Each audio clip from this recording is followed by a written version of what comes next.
பொதுவாக நீங்கள் ரொம்ப வீக்காக உணர்றீங்க, எலும்புகள்லாம் பலகீனமாக இருக்குது, தசை வலிகள் அதிகமாக இருக்குது அப்படிங்கும்போது நாங்கள் டாக்டர்கள் என்ன சொல்லுவோம், கால்சியம் டெஸ்ட் எடுத்து பாருங்கள். அப்படி பார்த்தா கால்சியம் உடம்புல குறைவாக இருக்கும். அப்போ கால்சியம் அதிகமாக உள்ள உணவுகள் சாப்பிடுங்க அப்படின்னு சொல்லுவோம். அதை தான் நீங்கள் கேள்விப்பட்டிருப்பீங்க. ஆனால் என்கிட்ட ஒரு சப்ஸ்கிரைபர், எனக்கு கால்சியம் மிக அதிகமாக உள்ளது டாக்டர், இதை குறித்து வீடியோ போடுங்க அப்படின்னு கேட்டிருக்கிறாங்க. என்ன பிரச்சனைங்க? கால்சியம் அதிகமாக இருந்தால் என்னதான் பிரச்சனை? இன்னைக்கான வீடியோவில் சில இன்ட்ரெஸ்டிங்கான விஷயங்களை நீங்கள் தெரிஞ்சுக்க போகிறீங்க. கால்சியம் நம்ம உடம்புல நார்மலாக இருக்க வேண்டிய அளவு அப்படிங்கிறது 8.6 டு 10.2 மில்லிகிராம் பர் டெசிலிட்டர். 8க்கு கம்மியாக போகும்போது குறைந்த கால்சியம், 10க்கு அதிகமாக போகும்போது அதிக கால்சியம். இப்போ நான் ஒரு உண்மை சம்பவத்தை சொல்கிறேங்க. ஒரு உண்மையான பேஷண்ட் ஒருத்தர், அவருக்கு நேர்ந்த சம்பவம். இதை வச்சு நீங்கள் கால்சியம் உடம்பில் அதிகமாவதால் என்ன பிரச்சனைகள் ஏற்படும் அப்படிங்கிறத புரிஞ்சுக்கலாம். நான் சொல்ல போகிறவர், அவரோட வயசு 50ங்க. இவரை ஹாஸ்பிட்டலுக்கு கூட்டிகிட்டு வராங்கங்க. எதனால் கூப்பிட்டு வராங்கன்னா, 3 நாளைக்கு முன்னாடி இவருக்கு வாந்தி வருதல் போன்ற உணர்வு, வாந்தி வந்துச்சு, அதுக்கப்புறம் தலைவலி, டயரியா அப்படின்னு சொல்லிட்டு வயிற்றுப்போக்கு அப்படின்னு வந்திருக்கு. அடுத்த நாளே, அதாவது 2வது நாள், 2 நாளைக்கு முன்னாடி அவருக்கு மனம் சார்ந்த பாதிப்புகளும் வர ஆரம்பிச்சிருச்சு. கன்ஃபியூஷன், குழப்ப மனநிலைக்கு போயிட்டார். அதாவது அவரோட மகனையே அவருக்கு அடையாளம் தெரியாத அளவுக்கு ஒரு கன்ஃபியூஷன், குழப்ப மனநிலைக்கு அவர் போயிட்டார். இப்போ ஹாஸ்பிட்டலுக்கு இந்த கம்ப்ளைண்ட்டோட தான் வராருன்னா கூட்டிகிட்டு வராங்க. ஏன்னா அவருக்கு சரியாக தெரியல, தான் எங்கே இருக்கிறோம், தன்னை சுற்றி இருக்கவங்க யார், தன்னோட மகன் யார் அப்படிங்கிறதுலாம் அடையாளம் தெரியல. அந்த நிலைமையில தான் கூட்டிகிட்டு வராங்க ஹாஸ்பிட்டலுக்கு. அவர் ஒரு ஹெவி ஸ்மோக்கர், நிறைய புகைப்பிடிக்கும் பழக்கம் உள்ளவர். இப்போது ரொட்டீன் டெஸ்ட்லாம் பண்ணி பார்க்கும்போது அவரோட கால்சியம் அளவுகள் அப்படிங்கிறது 23.2 இருந்திருக்குங்க. நான் எவ்வளோ சொன்னேங்க, நார்மல் அளவுகள் அப்படிங்கிறது 10க்கு குறைவாக இருக்கணும், 10.2 குறைவாக இருக்கணும்னு. இங்கே 23.2 மில்லிகிராம் பர் டெசிலிட்டர் அப்படிங்கிற அளவில் கால்சியம் அளவுகள் இருக்குது. ஸோ அதிகமான கால்சியம் இருக்குது. மிக அதிகமான கால்சியம் அளவுகள் பொதுவாக இந்த அளவுக்கு இப்போ அதிகரிச்சிச்சு அப்படின்னா இறப்பு சீக்கிரம் வந்துடும். மற்றபடி இந்த பேஷண்ட்டை ஃபுல்லாக பார்க்கும்போது ஆஸ்துமா, வீசிங் தொந்தரவுலாம் இருக்குது. இப்போ ஜென்ரலாக அவரோட கண்டிஷன் என்ன அப்படின்னு பார்க்கறதுக்கு ஒரு GCSS ஸ்கோர் பண்ணுவோம். அதில் 7 தான் இருக்குது அவரோட ஸ்கோரு 15க்கு. ஸோ அவரோட விழிப்புணர்வு, மற்றவர்களை கண்டுபிடிக்கும் திறன், கை கால்களை ஆட்டும் திறன் போன்ற விஷயங்கள் தான் GCS. அது ரொம்ப குறைஞ்சி போயிடுச்சு. மைல்டாக ஃபீவர் இருக்குது. அவரோட பாடி டெம்பரேச்சர் 37.8 டிகிரி அப்படிங்கிற அளவில் இருக்குது. சரி, சிறுநீரக பாதிப்பு ஏதாவது இருக்குமா அப்படிங்கிறதுனால யூரியா, கிரியேட்டினின் டெஸ்ட்லாம் பண்ணி பார்க்குறாங்க. 50க்கு கீழே இருக்க வேண்டிய யூரியா அப்படிங்கிறது இவரோட உடம்புல 83க்கு மேலே இருக்குது. 1.1க்கு கீழே இருக்க வேண்டிய கிரியேட்டினின் அளவுகளுமே 1.38 அப்படிங்கிற அளவில் அதிகமாக இருக்குது. ஆக யூரியாவும் அதிகமாக இருக்குது, கிரியேட்டினின் அதிகமாக இருக்குது, ஃபீவர் இருக்குது, கான்சியஸ்னஸ் குறைவாக இருக்குது, கால்சியம் அதிகமாக இருக்குது. இதான் பேஷண்ட்டோட ப்ரெசன்டேஷன். இப்போ பொதுவாக ரத்தத்தில் கால்சியம் அதிகரிக்குது அப்படின்னா முதல்ல நம்ம நினைக்கக்கூடியது, டாக்டர்கள் எல்லாருமே நினைக்கக்கூடியது, உடம்பில் நீர்ச்சத்து குறைவாக இருக்கும், டீஹைட்ரேஷன் அப்படின்னு சொல்லுவோம். உடம்பில் நீர்ச்சத்து குறைவாக இருக்கிறதுனால சில சமயம் இந்த மாதிரி டெம்பரரியாக கால்சியம் அளவுகள் அதிகரிக்கலாம். ஆக்சுவலாக நீங்கள் உடலில் நீர்ச்சத்து குறைந்ததை சரி பண்ணிட்டீங்க அப்படின்னா அப்புறம் நார்மல் நிலைமைக்கு அந்த கால்சியம் வந்துடும். ஸோ அதே தான் இங்கேயும் ட்ரீட்மெண்ட்டாக ட்ரை பண்ணியிருக்காங்க. எடுத்த உடனே கால்சியமை குறைக்கிறதுக்கான மருந்துகள் கொடுக்க ஆரம்பிச்சிருக்காங்க ஹாஸ்பிட்டலில். கூடவே உடம்பில் நீர்ச்சத்து குறைவாக இருக்கும் அப்படிங்கிற அசம்ஷன் இருக்கிறதுனால 3 லிட்டர் நார்மல் சலைன், நம்ம பாஷையில் சொல்லணும்னா ட்ரிப்ஸ் ஏற்றுறது 3 லிட்டர், அதாவது 6 பின்ட்டு நார்மல் சலைன் 24 மணி நேரத்தில் வேகமாக ஏற்றுறாங்க. ஸோ அப்போ தான் ரத்தத்தில் நிறைய நார்மல் சலைன் போக போக கால்சியம் அளவுகள் குறையும். கூடவே லூப் டயூரிட்டிக்ஸ் அப்படின்னு சொல்லிட்டு சிறுநீர் வெளியேற்றுவதற்கான மாத்திரை மருந்துகள், இதை கொடுக்கும்போது உங்களுக்கு கால்சியம் உடம்பை விட்டு வெளியே தள்ளிடலாம். கூடவே கால்சிட்டோனின், பிஸ்போனைட்ஸ் போன்ற மருந்துகள், இது எல்லாமே உடம்பில் கால்சியம் அளவுகளை குறைக்கிறதுக்காக பயன்படுத்துறது. இப்போ இந்த கால்சியம் அளவுகள் குறைஞ்சிருச்சுன்னா அவருக்கு நினைவு வரக்கூடிய வாய்ப்பு இருக்கு, GCS ஸ்கோர் அதிகம் ஆகக்கூடிய வாய்ப்பு இருக்கு. ஆனா நம்ம எதிர்பார்த்தபடி அவருக்கு நினைவு வரல. அது மட்டும் இல்லாமல் இன்னும் மோசமாக உடல்நிலை போய்கிட்டு இருக்கு. அதாவது யூரியா, கிரியேட்டினின்லாம் பார்த்தீங்கன்னா கிரியேட்டின் 1.38லேருந்து 2.2 அப்படின்னு சொல்லிட்டு அதிகமாகிடுச்சு. யூரியா 83லேருந்து 131 அப்படின்னு சொல்லிட்டு யூரியாவும் உடம்புல அதிகமாகிடுச்சு. கால்சியம் அளவுகள் கொஞ்சம் அக்ரெசிவாக ட்ரீட்மெண்ட் பண்ணிட்டு இருக்கிறதுனால கால்சியம் அளவுகள் ஒரு 18 அப்படிங்கிற அளவுக்கு வந்துச்சு. ஆனால் உடல்நிலை மோசமாக தான் போயிட்டுருக்கு அப்படிங்கும்போது அவர் இன்னும் கிரிட்டிக்கல் கேர் ஐசியூவில் இன்னும் கிரிட்டிக்கல் கேருக்கு கொண்டு போகிறாங்க. இப்போது மேலும் சில டெஸ்ட்டுகளில் எடுத்து பார்க்குறாங்க. உடம்பு முழுக்க மறுபடியும் ஒரு தடவை டெஸ்ட் பண்ணி பார்க்கும்போது தான் தெரியுது கழுத்து பக்கம் ஒரு சின்னதாக ஒரு கட்டி மாதிரி இருக்குது.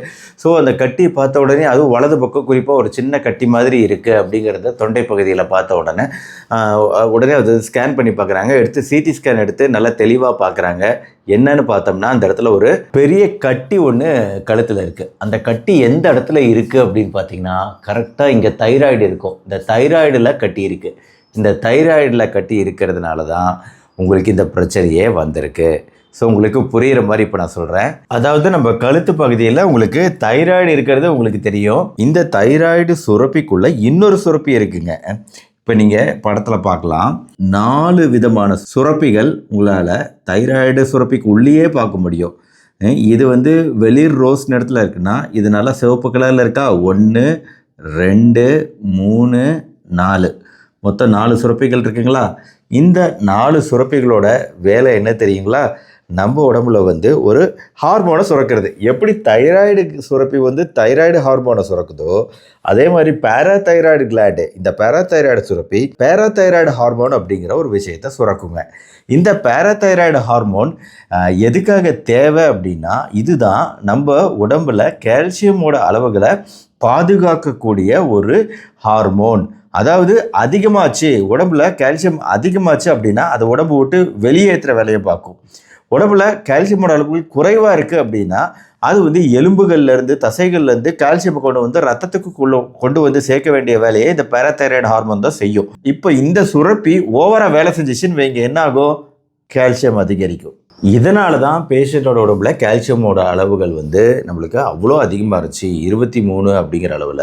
ஸோ இந்த கண்டிஷன் அக்யூட் ஹைப்பர் பேராதைராய்டிசம் அப்படின்னு சொல்லிட்டு இந்த சுரப்பி அதிகமாக வேலை செஞ்சதுனால நாம் இதை சரி பண்ணி ஆகணும். அதனால் இந்த கட்டி இங்கிருந்த கட்டியில் ஒரு நீடில் வச்சு அல்ட்ராசவுண்ட் கைடட் பயாப்சி எடுத்து பார்த்து அது என்ன விதமான கட்டின்னு பார்க்கும்போது கடவுள் புண்ணியத்தில் அந்த கட்டி ஒரு நார்மல் கட்டி, கேன்சர் கட்டி கிடையாது, பினைன் அப்படின்னு சொல்லக்கூடிய பரவாத கேன்சர் இல்லாத கட்டி. ஸோ நல்ல விதமாக அதை சர்ஜரி பண்ணி எடுத்தாங்க. சர்ஜரி பண்ணி எடுத்ததுக்கப்புறம் பேராதைராய்டு சுரப்பி சரியாச்சு. இதனால் கால்சியம் அளவுகள் மீண்டும் குறைஞ்சிச்சு. உடம்பில் எல்லா சிஸ்டம்ஸும் மறுபடியும் நார்மலுக்கு வந்துச்சு. இப்போது யூரியா கிரியேட்டினின் எல்லாமே நார்மல் லெவலுக்கு வந்துச்சு. இந்த கால்சியம் அளவுகளும் நார்மல் நிலைமைக்கு வந்துச்சு. இதன் மூலமாக பேஷண்ட் 5 நாளில் ஃபுல் கம்ப்ளீட் ரெக்கவரி ஆகி அவரோட நினைவுகள்லாம் திரும்பி குணமாகி போனார். ஆக உடம்பில் கால்சியம் அளவுகள் அதிகரிச்சிச்சு அப்படின்னா ஒன்று நார்மலான விஷயம் டீஹைட்ரேஷன், உடம்பில் நீர் சத்து குறைபாடு. ஆனால் சம்டைம்ஸ் ரேரான விஷயம் இந்த மாதிரி கட்டிகள் பேராதைராய்டு சுரப்பிகள் பாதிக்கப்படலாம். இது இல்லாமல் பல்வேறு விதமான காரணங்கள் இருக்குங்க. எல்லாமே அரிதான காரணங்கள். முக்கியமாக கேன்சர், புற்றுநோய்கள், நுரையீரல் புற்றுநோய், மார்பக புற்றுநோய், இரத்த புற்றுநோய், டிபி போன்ற ஒரு தொற்று வியாதி. இது டியூபர்குலோசிஸ்னால சம்டைம்ஸ் வைட்டமின் டி அதிகரித்து வைட்டமின் டினால கால்சியம் அதிகரிக்கலாம். இல்லை பரம்பரை காரணமாகவே கால்சியம் அதிகமாக இருக்கலாம். இந்த மாதிரி பேஷண்ட் பயப்பட தேவையில்லை. சில விதமான மருந்துகள், லித்தியம் போன்ற மருந்துகள், மனநலம் சார்ந்த பிரச்சனைகளுக்கு சாப்பிடக்கூடிய மருந்துகள் கால்சியம் அளவுகள் அதிகரிக்கலாம். ரத்த கொதிப்பை குறைக்கிறதுக்கு கொடுக்கக்கூடிய தயசைட் டயூரிட்டிக் அப்படிங்கிற ஒரு வகையான மருந்துகள் இருக்கு. அதன் மூலமா கால்சியம் அளவுகளை அதிகரிக்கலாம். பொதுவாக கால்சியம் அதிகரிச்சிச்சுன்னா என்ன ஆகுங்க? ரத்தத்தில் கால்சியம் வந்துச்சுன்னா எங்கேருந்து வந்திருக்கும் அந்த கால்சியம்? நம்ம எலும்புகள்ல இருந்து வந்திருக்கும், தசைகள்ல இருந்து வந்திருக்கும். அதனால எலும்புகளில் இருக்கக்கூடிய கால்சியம் குறையும், வலிகள் அதிகமாக இருக்கும். எப்படி கால்சியம் குறைவாக இருந்தால் பிரச்சனையோ அதே மாதிரி கால்சியம் அதிகமானாலுமே அதுவுமே நம்ம உடம்புக்கு நல்லது கிடையாது. எலும்பு வலிகள், உடல் வலி, தசை வலி எல்லாமே இருக்கும். உடல் சோர்வு, அசதி அப்படிங்கிறது அதிகமாக இருக்கும். இதெல்லாம் அறிகுறிகள். பசி எடுக்காது, வாந்தி வருதல் போன்ற உணர்வு. இதுதான் அந்த பேஷண்ட் ஃபர்ஸ்ட் ப்ரெசென்ட் ஆனார். ஞாபகப்படுத்தி பார்த்தீங்கன்னா 3 நாள் முன்னாடி அவருக்கு வாந்தி வருதல் போன்ற உணர்வு, வாந்தி, பசி எடுக்காம போனது இதெல்லாம் தான் இருந்துச்சு. என்ன பிரச்சனைனா இந்த கால்சியம் ரத்தத்துக்கு வந்த கால்சியம் உறுப்புகளில் போய் டெபாசிட் ஆச்சுன்னா, கிட்னியில் போய் டெபாசிட் ஆச்சுன்னா, ஹார்ட்டில் போய் டெபாசிட் ஆச்சுன்னா அது பின்னாடி கிட்னி, கற்கள், இதயத்தில் அரித்மியா போன்ற விஷயங்கள் போன்ற பல்வேறு பிரச்சனைகளை உருவாக்கக்கூடியது அதிகமான கால்சியம் ரத்தத்தில் இருக்கிறது. ஸோ அதனால் நம்ம என்ன பண்ணணும்? கால்சியம் பொறுத்த வரைக்கும் ஆரம்ப நிலையிலேயே கண்டறிஞ்சு எதனால் வந்துச்சு அப்படிங்கிறத கண்டறிகிறது முக்கியம். இப்போ நான் இந்த கேஸ் ஸ்டடி எதுக்கு சொன்னேன்? நம்ம வந்து ஒன்று சாதாரண ஒரு பிரச்சனையாக இருந்திருக்கலாம், டீஹைட்ரேஷன், உடம்பில் நீர்ச்சத்து குறைபாடு, இல்லை இந்த மாதிரி பெரிய ப்ராப்ளம், சம்டைம்ஸ் ஹைப்பர் பேராதைராய்டிசமாக இருந்திருக்கலாம். இன்னும் பெரிய ப்ராப்ளம், இது 2வது லெவல் நான் சொன்னதெல்லாம், இன்னும் பெரிய ப்ராப்ளம் தான் புற்றுநோய்கள் அப்படின்லாம் வரும்போது எல்லாத்தையும் சேர்த்து ட்ரீட்மெண்ட் பண்ண வேண்டியிருக்கும். அதனால் காரணம் என்ன அப்படிங்கிறத கண்டுபிடிச்சி நம்ம ட்ரீட்மெண்ட் பண்ணுறது as early as possible treatment பண்ணுறது தான் இதில் இருக்கக்கூடிய சவாலான விஷயம். கால்சியம் அளவுகளை நார்மல் நிலைமைக்கு கொண்டு வரது, சீக்கிரம் கொண்டு வரது முக்கியம். ஏன்னா இந்த பேஷண்ட் வந்து 23 அப்படிங்கிறது அவர் ரத்தத்தில் கால்சியம் இருந்தது வந்து அவர் உயிர் பிழைச்சதுங்கிறது ஒரு உலக அதிசயம். இவ்வளோ தூரம் கால்சியம் ரத்தத்தில் அதிகரிக்கும் போது பொதுவாக பேஷண்ட் உயிர் பிழைக்க மாட்டாங்க. ஆனால் அவர் அதை தாண்டி உயிர் பிழைச்சார் அப்படிங்கிறது தான் இதில் நல்ல விஷயம். ஆக ரத்தத்தில் கால்சியம் அளவுகள் அதிகரிப்பது குறித்த ஒரு புரிதலை உங்களுக்கு நான் உருவாக்கியிருக்கேன் அப்படின்னு நம்புகிறேன். இந்த வீடியோ மூலமாக அந்த நேயருக்கும் அவர் கேட்ட கேள்விக்கான பதில் கிடைச்சிருக்கோம் அப்படின்னு நம்புகிறேன். வேறு ஏதாவது டவுட் இருந்தால் எனக்கு இமெயில் பண்ணுங்கள், கமெண்ட்லேயும் கேளுங்க. இந்த வீடியோ பிடிச்சிருந்துச்சுன்னா லைக் பண்ணி மற்றவங்களுக்கும் ஷேர் பண்ணுங்கள். அவங்களுக்கும் இந்த புரிதல் ஏற்படும், கால்சியம் குறித்த புரிதல் ஏற்படும். இதன் மூலமாக மறுபடியும் நாளைக்கு இன்னொரு இன்ட்ரெஸ்டிங்கான மருத்துவ வீடியோவோட உங்களை மீண்டும் சந்திக்கிறேன். நன்றி, வணக்கம்.